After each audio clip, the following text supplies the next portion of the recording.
Hi, I'm Dustin Hurst, Communication Director here with the Idaho Freedom Foundation, and I am joined today by the wonderful and magnificent Lenore Skenazy. Am I pronouncing that right? Oh my God, yes. I think you must have seen something about me before. Nobody gets it right. Thank you. Just a few times. Very quickly, by way of introduction, tell us a little bit about yourself and what you do, and just give us the background. All right, I'll give you the origin story very quickly, which is that it's 11 years ago. I live in New York City, and I let my 9-year-old ride the subway alone. I wrote a column about it saying I thought it was great that kids should have an independence. And 2 days later, I was on the Today Show, MSNBC, Fox News, and NPR, really crosses the spectrum, defending myself. And I got the nickname America's Worst Mom, which is kind of cool, I guess.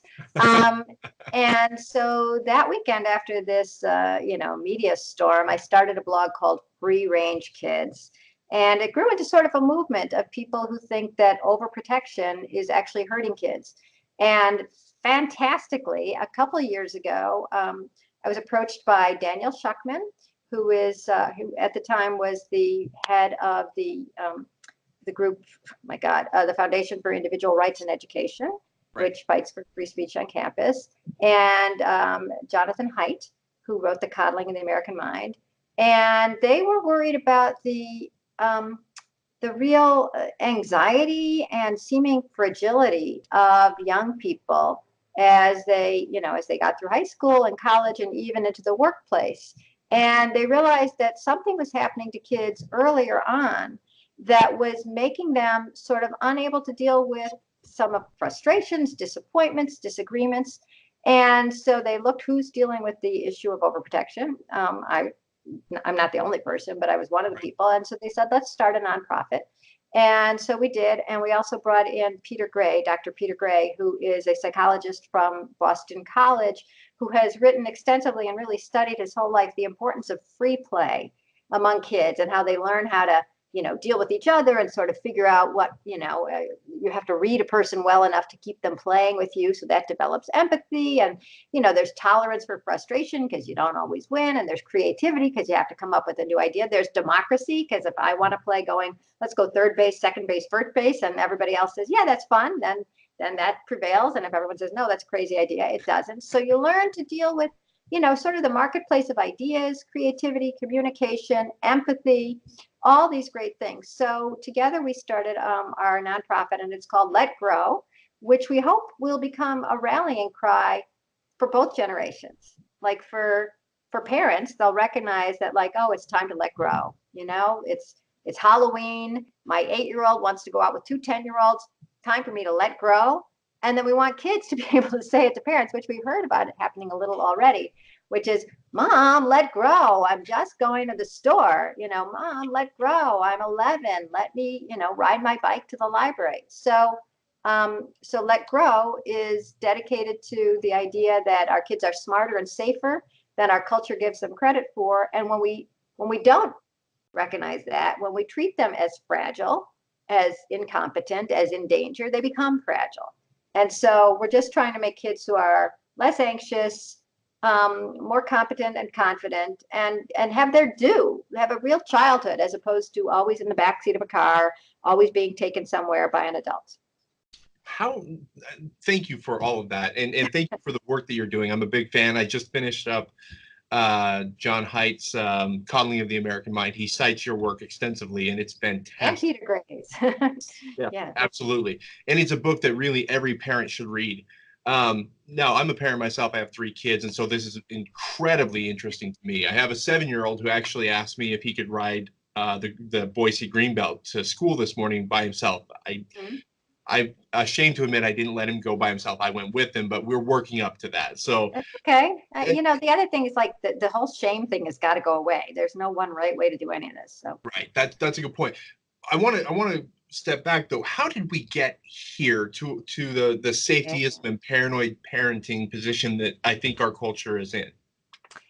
Yeah, I was just puzzling over that this morning, and you'd think I would have all the answers. It's being 11 years on the same topic. I think there are several factors that have made us so much more nervous than our parents were. I know that when I was going to school, I walked to school at age 5 in the suburbs of Chicago.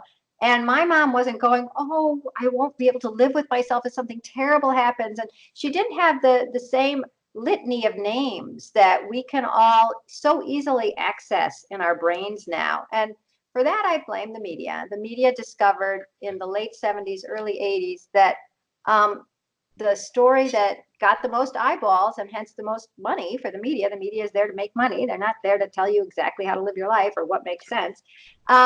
Was the story of a white middle or upper middle class child taken by a stranger. That's just a great story. Law and Order has been on the air for, it seems like, since 25 BC, with these stories every single hour of every single day. And your brain works like Google. You ask your brain, gee, is my kid safe at the bus stop? And up come the pictures of the terrible stories that happen once every several years of some tragic tale.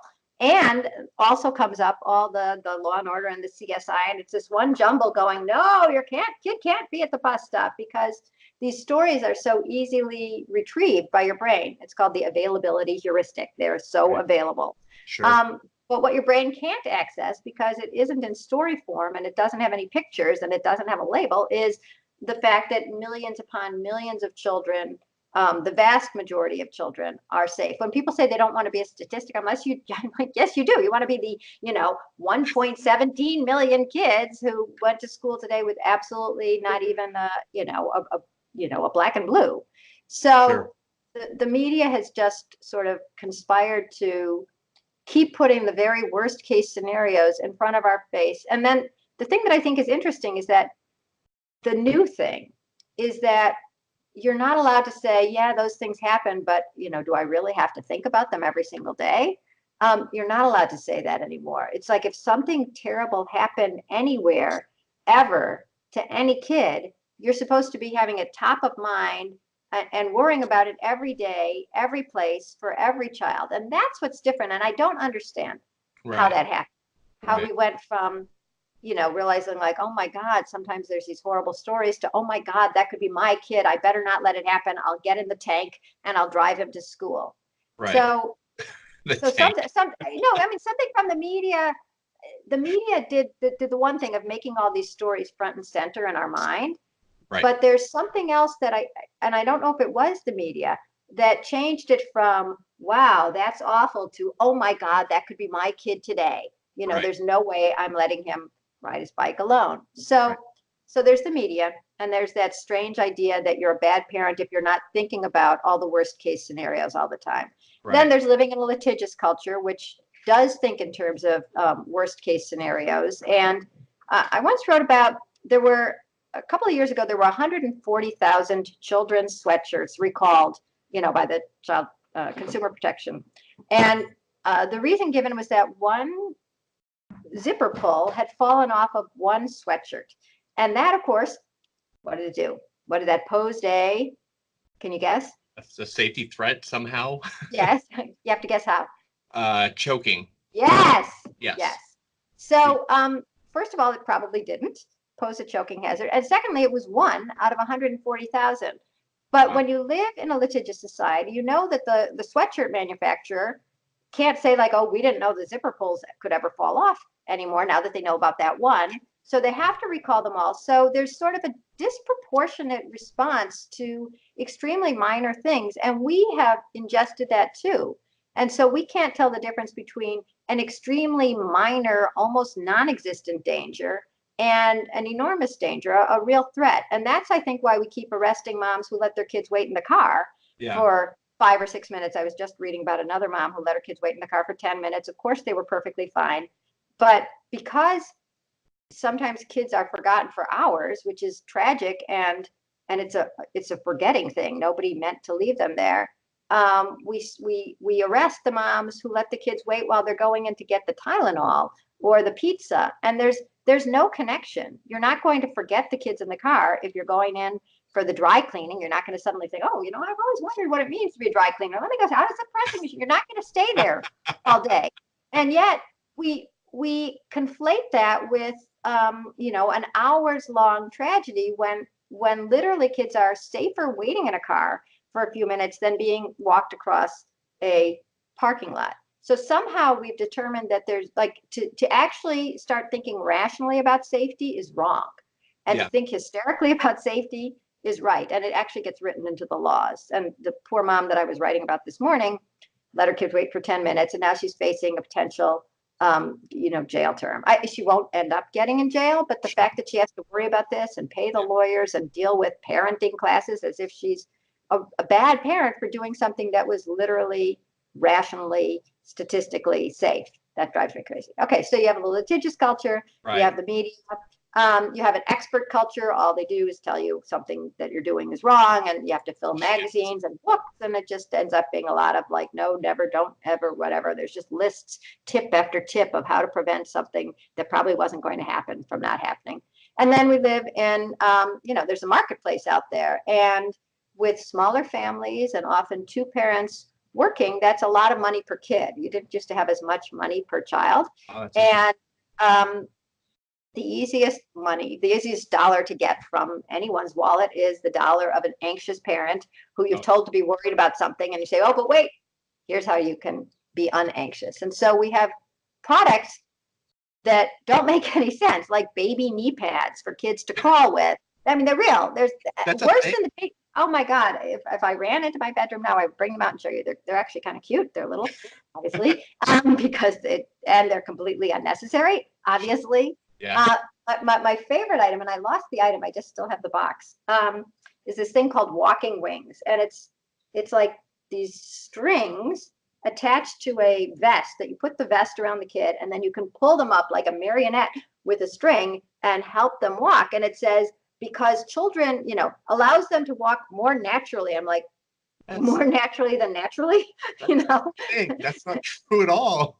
But they make you afraid that the falls that they're going to have are going to be so traumatic. So you've rewritten normal child development as a danger, as a problem that can be solved by buying something that nobody has needed in the history of the universe. Right. And so all these work together, and then we have this illusion of control that's especially like keeps getting bigger because we have all these apps where we can see our kid is on where they are on a map. You can know where they are at any moment. You can read their texts. There are these kind of watches that you can put on your small kid, and they ring. And if your child doesn't answer within like 10 seconds, you, the panicked parent, can press a button and hear what's going on around them. And I always think it's because Liam Neeson heard good luck, and it's like, wait, that's an Albanian accent. He must be in France with, it's like you're supposed to be listening in on the clue to why your child didn't answer. And the reason is always in your brain, according, that they're being kidnapped. And so all these things that are telling you we're going to give you peace of mind first give you the absolute panic that makes you buy them. And so all that together and some deeper ideas of like, just in England, you're not allowed to call things accidents. I don't know if that's the government or if that's the insurance industry or somewhere, somehow accidents is a taboo word because that implies that sometimes things just go kerflooey, fate, bad timing, bad luck.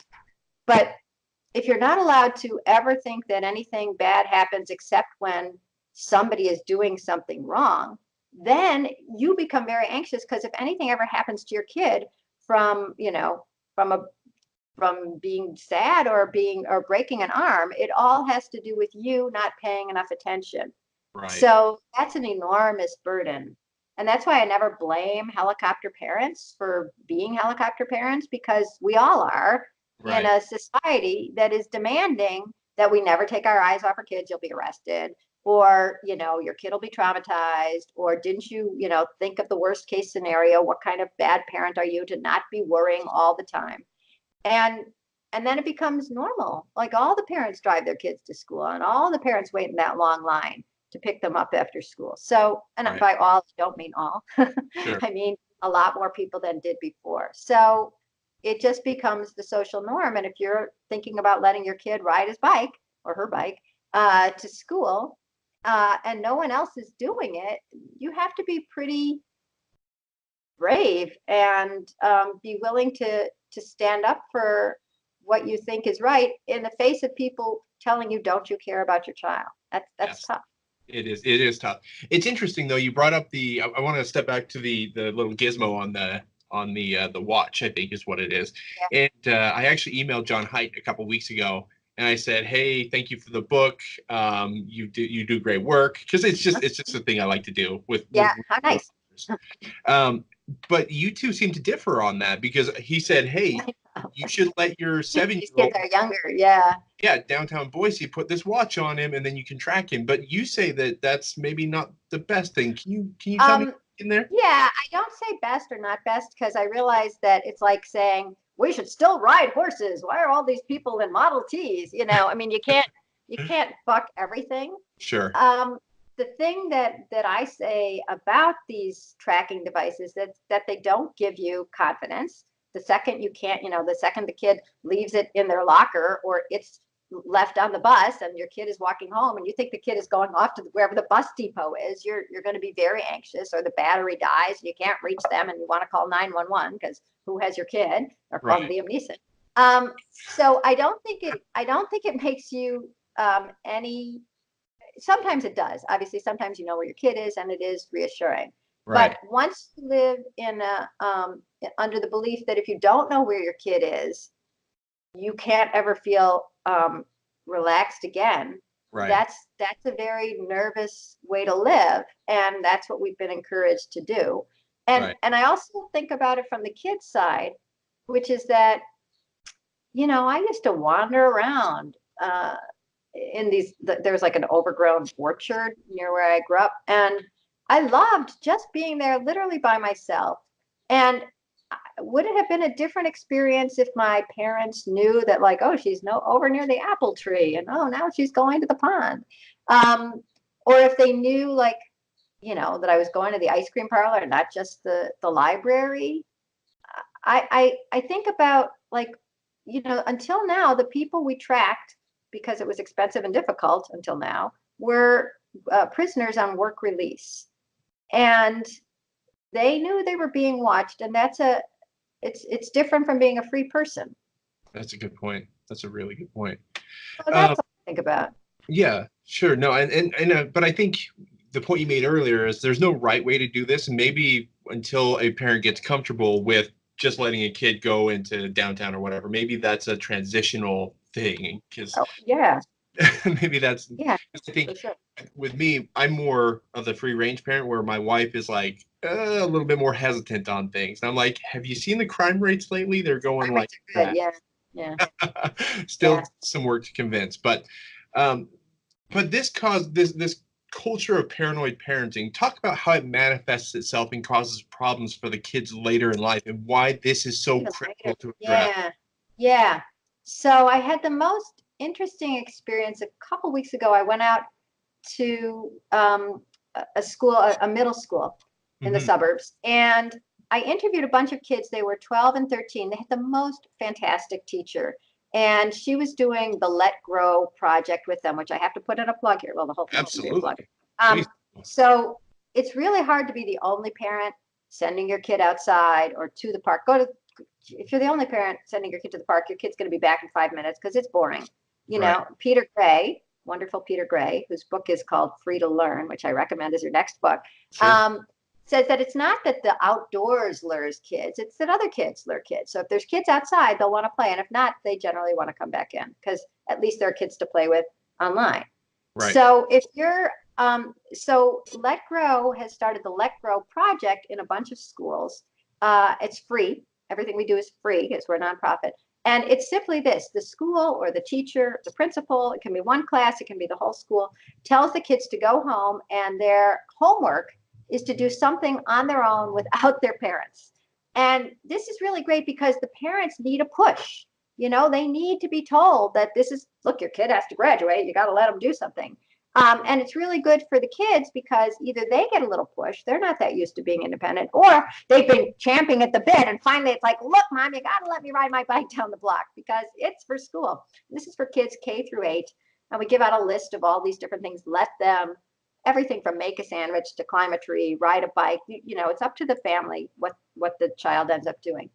But anyway, so I was interviewing all these 12-year-old and 13-year-old kids, and and so many of them were so anxious. And they would say like, well, I'm really nervous, or I don't like going outside, or I don't really like talking to people, I'm scared, or my parents are scared. But because this teacher had them do 20 let grow projects over the course of 7th grade, some of the things were pretty minor. Right. I made eggs or whatever, or I raked the leaves. But then 20, you start pushing boundaries a little. And so many of them had walked to the park for the first time on a play date without their parents at 12 or 13. And they were saying things like, it was so fun. There was one kid who had been afraid to go on rides, but for his Let Grow project, they were at Disneyland. He went on the Slinky Dog ride, which I'm assuming is pretty easy because it's a Slinky Dog, and not like, the haunted, horrible forest of doom. And he said it was great. And then he went on 5 rides. And there was one kid who was finally allowed, she's 12, to put her 5-year-old sister on the school bus in the morning because it was a late start for school. And her parents left and said, okay, you get to lock up the house for the first time and put her on the bus. And she said, it seems like a small thing, but for me, I finally felt like I mattered to somebody. Wow. And that I was important. Wow. So that was huge. There were kids who tried out for sports teams who never would have done. One kid got her ears pierced. Another kid said that she had anxiety disorder, but she had to start doing all these things for the Let Grow project. And her shrink or her counselor or something said, this is a really good thing for you. And she said, and her parents are thrilled because they didn't think anything could bring down her anxiety level. So it's just, I mean, I don't know how much of anxiety is caused by genetics and this and that, but it certainly seemed like these kids, there was a disconnect between what a child of age 12 or 13 has historically been capable of doing and what they were allowed to do. And breaking out of that embryo, it felt like, was exhilarating. One girl said that, her parents had 3 kids and she was always with the younger ones, and they would drive to soccer and she had to wait during soccer because the other 2 were playing, or the mother had to drag the other 2 to whatever she was doing. And then she started saying like, Mom, I can walk home by my own. And so she started doing that. And she said, and then I finally realized like what my parents' life was like. They're always taking us places and they're always waiting. And she said, and we'd had so many arguments, and now her relationship with her parents is better. Wow. So it was just such an enormous win across the board of kids recognizing that the world is theirs. It's not this horrible place just filled with predators. It's right. Something, that is welcoming to them and that they can be part of. And I feel bad because parents are the ones who have been fed, like we were talking about, all these fears, right, and all these social norms of never letting go and never having, the moms never have any freedom. If they're driving their kid and have to wait for a whole soccer game and then get out and then go to Kumon and then pick up the pizza, and you got to take the 3 of them out of the car because you can't just let them wait while you pick up the pizza or the dry cleaning. And then you put them back in and you take them home, and then you got to read with them and you got to put the sticky notes in the book. And I wonder what Harry's going to do next. And then you have to, put them to bed with reading them something else that's, great, and spewing 3 million words at your toddler before they're, 4 years old. Otherwise, they're going to be brain dead. And, there's just so much. That's modern parenting right there. That is modern parenting. Right, goodness gracious. Right. So it actually doesn't have to be that way. And when when we're recommending these ideas, the Let Grow project, we also recommend the Let Grow Play Club at school, where school just stays open for free play after school. Kids organize their own games, they solve their own spats, they come up with their own rules. It's just to make life easier for the parents and more free for the kids, and so that they grow up more capable and they know what they're capable of because they haven't had everything done for them. So right, it's not even a radical idea. It just seems radical because we've been so burdened with all these fears of our kids' development and our kids' safety. Well, and I don't remember there was a psychologist that wrote about Martin Seligman. He wrote about learned helplessness in one of his books. Learned helplessness. I can't even say it. You're helpless. I am helpless in that arena, apparently. but it seems like the culture that we have is teaching our kids that learned helplessness. And having gone through my own struggle with anxiety and depression and stuff like that, that is beatable. But you just have to be very careful and thoughtful about how you go about beating it. So that leads into my next question, and this will probably be my last because you got somewhere to go. And Yeah, I I got my neighbor wants me over there okay. on the So hour, but that's okay.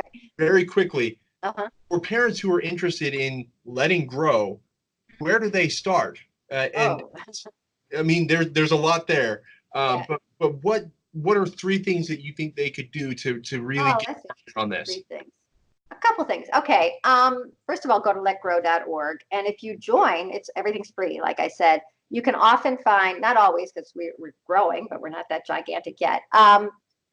You can find people by zip code who might share your philosophy and say, oh, let's send our kids out together. So that's cool.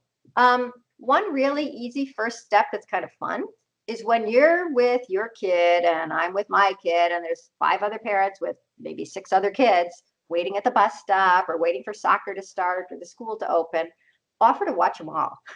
um, it's just a way of sort of reasserting community, which is first of all nice, but also the idea that like, we don't, our kids don't need us individually ninja like, to fight for them here at the bus stop. They're going to be okay. We have this inflated idea that everybody has to be watching them or that they'll feel bereft if we don't watch their last steps onto the bus. It's not their last steps when they step onto the bus and, we're not waving goodbye like they're off to NAM. So just sort of do that. I try that. And if people say, no, I want to stay there, then say, well, okay, well, how about you watch my kid today? And I'll go get donuts for everybody tomorrow or something. Just something that sort of makes everybody realize like this is not, it's not World War III out there. We don't need individual security details for each of the kids. So that's one thing. Two is try a day if you are going out with your kid to, maybe it's a young kid to the park or something like that, don't bring anything. Sometimes we think that we need, what if they get, what if something, what if they need a Band-Aid? What if they need, mushy food and a squishy thing? What if they need water? What if they need a sling? What if they need a book? What if they're bored? How about a toy? Just recognize that, until now, kids have been pretty okay with whatever they had around. And it's not going to be so dangerous and awful that you're going to need the sling and the Medivac in your backpack. It's just a way of remembering that this isn't the worst of times and that, there's other people around. It's just, you can even leave your phone home just to see what it's like. I know, crazy, right? Oh, Just to remind yourself that it's not impossible to be outside in the world without an escape plan. right. It's really okay. Sure. And then third wise, I would say if you go to letgrow.org and you click on schools, you'll see a little video of the Let Grow project and a little video of the play club. And if they seem like something that you would like your school to do, show them to, a teacher or a principal there, because it is so much easier if all the parents are Right. sending their kids to do something. And it transforms neighborhoods. We heard of one principal in a suburb said that after they only did the Let Grow project once, but she said a week after that, she was driving home, same route she's taken for 17 years as a principal, and she saw some kids out on their bikes, one on a skateboard and one on roller skates, which I thought was like Marty McFly. I mean, just struck me as like a Back to the Future moment. But she had never seen any kids outside in her 17 years, outside on their own. And then suddenly, there they were already. It just changes things really fast because this fear is not normal. The fear is what's unusual, not the danger. The danger is low, but the Right. fear is high. And you need a way to break through the fear to reality. And the Let Grow project is that push that gets you out and you think like, look at my kid, look how great they are. They went to the store for me. Now I'm gonna have to go to the store again. And the kids are feeling like, look, I helped. I matter. I'm not just taking, I'm giving. So it's just a very easy, free, doesn't take class time way. And the teachers love it because the parents get a little less hands-on. Kids sometimes start doing their homework on their own. So it's only a win. Yeah. So check out the Let Grow project and the Play Club And those are really easy things to bring to a school. Very good. And I will say two things before we close up. One, do little things. Yeah. What my wife and I have found, and we were hesitant at first. It's weird how it's a totally safe place, but we started making, when we do grocery shopping, we'd all go together. Yep. I have a list, my wife has a list, and now we start giving my kids a list. Yes. And they have to go find stuff, and we don't watch them. Like, and it's for the first 5 minutes, I'm like, oh my gosh, like I have tremors. I'm like shaking, right? But I'm like, Right. then I realize that they're doing it and they're asking. I actually make them ask workers questions without me. It's the little That's a thing. great one. That is a great one. And it's something that everybody can do. Yeah. So let's close up. You have a book which was Free Range Kids. Yeah, That's Free Range Kids. Yeah. Free Range Kids. You have a website there, and then you have letgrow.org. You said everything's free, and also Right. Calling of the American Mind. Are there any other resources that parents should check out? Yeah, I really recommend the Peter Gray book, Free to Learn. It really talks about how kids learn when they're curious. And when they're not curious, when they're bored, it's very hard to get information into them. And when it looks like they're playing, you know, you wouldn't be playing if it didn't absorb you. So they're learning something. They're either learning how to wait for their turn, which is self-control. They're learning to focus, on how to do something. They're learning to, like I was saying before, read the other kids to realize boy, I better step back a little because nobody will keep playing with me.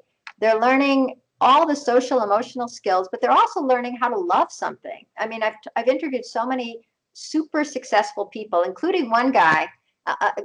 My idea being that if you fall in love with something as a kid, it often has echoes later on in your life for a very fulfilling and maybe successful even life. And so one guy I interviewed very briefly, he didn't have much time for me. I said, well, what did you like doing as a kid that you could sort of still see yourself doing? And he said, nothing. And I was like, let's think a little harder. And he said, oh, I played. I was like, okay, what did you like to do? And he said, oh, well, here's something.